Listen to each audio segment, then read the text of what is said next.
Hey guys, it is Sabo here, and I am back with another video. And today, I'm with New York Yankee legend Chris Chambliss, and I'm just going to be asking him a few questions and doing a quick interview. And without any further ado, let's do this. Okay, so let's go back to one of the most famous moments in baseball history.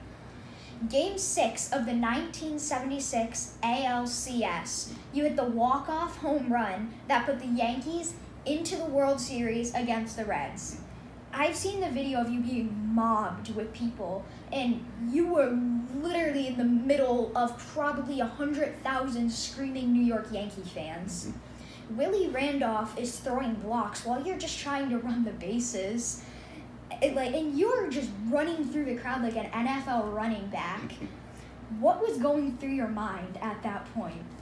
Well, at that point, where you're talking about when Willie was knocking people around, I had only touched first and second, and if you look on the video, I tripped right after second base, and the main thing on my mind there was that a bunch of people were going to pile on top of me and put my face in the ground, and I'm not going to be able to get up. So from then on, third base was just mobbed with people.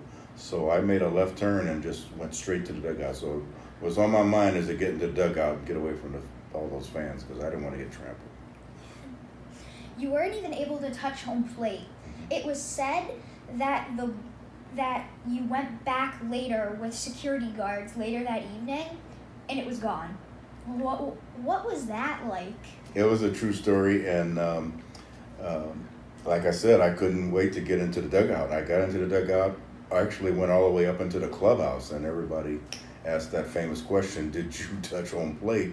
And I said there was no way I could touch home plate. You know, there's people everywhere. So we wanted to make sure of it. So I went to my locker and put a jacket on, so I wouldn't have my jersey on. That would have been terrible. If I put the jacket on, and I took a couple of security guys with me, New York cops. They were in uniform, and the three of us went out to the area where home plate was, and we looked down there, and it wasn't there. So I put my foot on there, touched it, and I went back. Umpires didn't see it or anything like that. So the umpires told me later on that under those circumstances that they were never going to take that home run away. Yeah, that would have been horrible. That would have been horrible. Yeah. I know at one point you auctioned off the home run baseball from that game. Mm-hmm. Do you have anything you have kept from your career that is special to you? Well, the bat, you know, and that's a good story about the bat. Actually, the ball is too. The reason I had the ball is because, as you saw, it didn't go into the stands. It went in between the stands and the fence, which is where a bunch of security, New York's finest, they're all in uniform. One of the uniformed guys brought it into the clubhouse and gave it to me. So I had the ball. The bat is even more interesting because, as you would think, I dropped the bat, obviously, after hitting a home run. So all these people came on the field. But Greg Nettles, our third baseman, ran out there and picked up my bat. And he took it back to the dugout and protected all of our equipment, because we had all of our gloves and our hats sitting right on the... In those days, there wasn't any fence in front of the dugout. All of our gloves and our hats and stuff were sitting right on the steps. So Greg had my bat, and he was protecting that equipment with my bat. So I still have the bat. So that's cool. That's a special thing. In doing my research, I came across a quote of yours that I really liked. You said, if you're not having fun in baseball, you miss the point of everything. Yeah. What inspired you to say that, and can you expand a little bit on what you meant? Well, as you know, I do a lot of stuff with clinics and kids and stuff. I was around a bunch of young kids, and they were on the field, and I can't remember what happened, but I saw some real sad faces because, you know, if they strike out, and yeah. The kids were, you know, they were moping and groaning, and I said, man, if you're not having fun out here, you know, we're wasting our time, because the game is meant to be fun, and that is a real good message for young kids about playing really sports in general. I played all the sports, football and basketball, but especially baseball. I said, man, you're out here and it's a sunny summer day, and you're on the field. I can't think of anything that's more fun. And so I made that statement in a reaction to some of the kids I saw that didn't look like they were having a good time playing the game. Because if you don't get a hit, you start crying and stuff. And that's the old quote in the in the league of our own. He says there's no crying in baseball either. So it's all good. Okay, so now it is time for a new segment that I actually just introduced into my videos, and it's called Quick Pitch. Okay. So basically, it's just a series of questions. It's about 8 to 10 questions, and you just answer them in like one sentence. Okay. What is your favorite movie? Favorite movie is Star Wars. I'm a Star Wars nut, so I know there's a lot of them, but I like all Star Wars. What is your favorite TV show?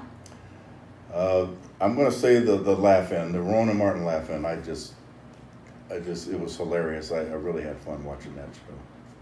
Who is your favorite actor or actress? Favorite actor is Denzel. Denzel Washington he's just fabulous. I like all of his movies. Who is your favorite musician or musical group? Okay, that's a tough one because I love music and I love a lot of groups. So I'm gonna say Quincy Jones, because Quincy Jones embodies a whole lot of groups and music. So Quincy Jones is my favorite.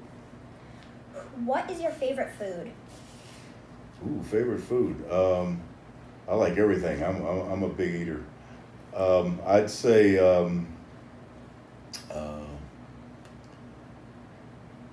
that's a good one. So let me just say I love chicken. So I think chicken's my favorite.